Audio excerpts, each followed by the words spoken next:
يمر العمر بنا ونمر على أفكار فيها ما ينفعنا حين بعقل نختار. الماضي يهدينا خير دروس للعمر، والحاضر بيدينا نهديه حصاد الفكر، والحاضر بيدينا نهديه حصاد الفكر.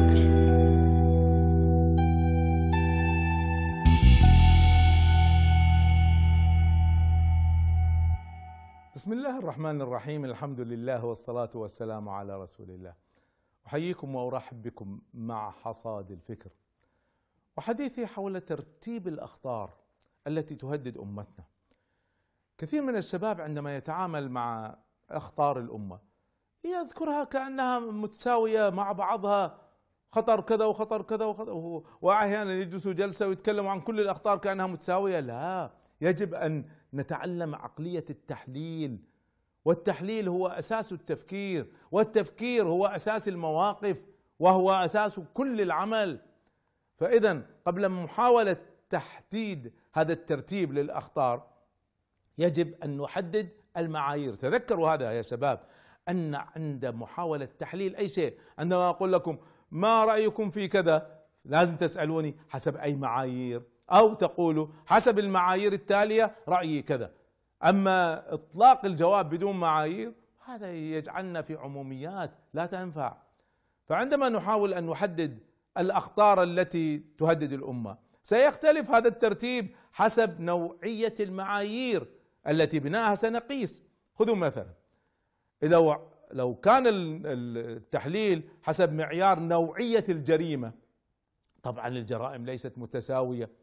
لا شك أن سفك الدماء وانتهاك الأعراض هذا أشد بكثير من السجن والأذى، ويمكن حتى نقص العيش والرواتب وغيرها. هذا خطر وهذا خطر، لكن لا شك أن سفك الدماء وانتهاك الأعراض أمر أكبر. وبالتالي في هذه الحالة الذي يقوم بسفك الدماء ويبيح انتهاك الأعراض هذا أخطر، وبالتالي يكون الحاكم الطاغية الفاجر المستبد هذا أخطر من كل الأخطار الأخرى، لأنه يمكن لسفك الدماء وانتهاك الأعراض، بل يمكن لكل الأخطار. ويتلوه في ذلك هذا الشخص العميل الذي يساعد أعداء الأمة على السيطرة على الأمة، ويسيطروا على حتى دمائها وأعراضها.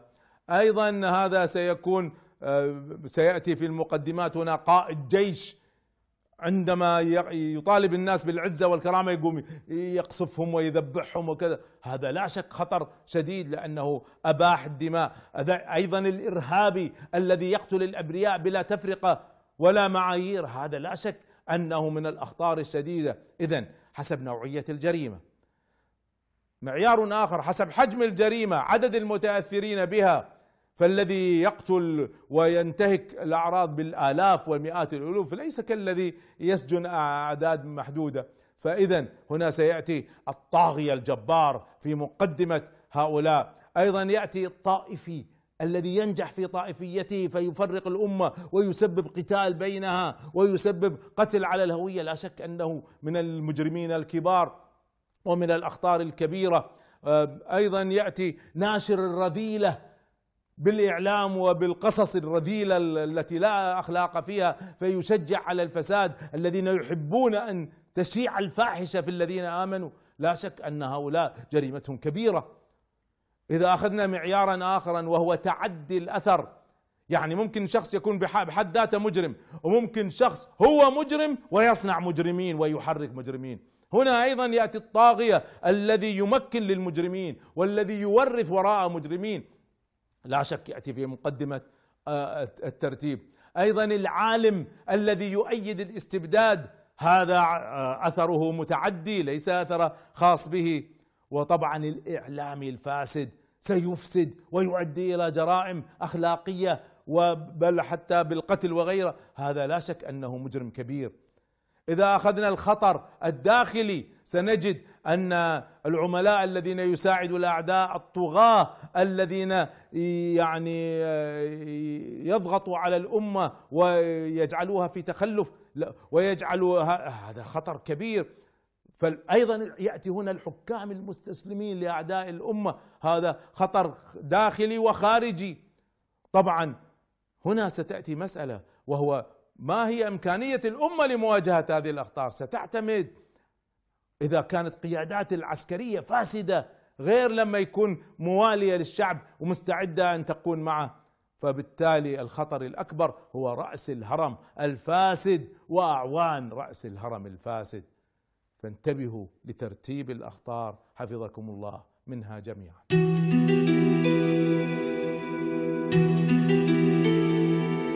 ويمر العمر بنا ونمر على أفكار فيها ما ينفعنا حين بعقل نختار.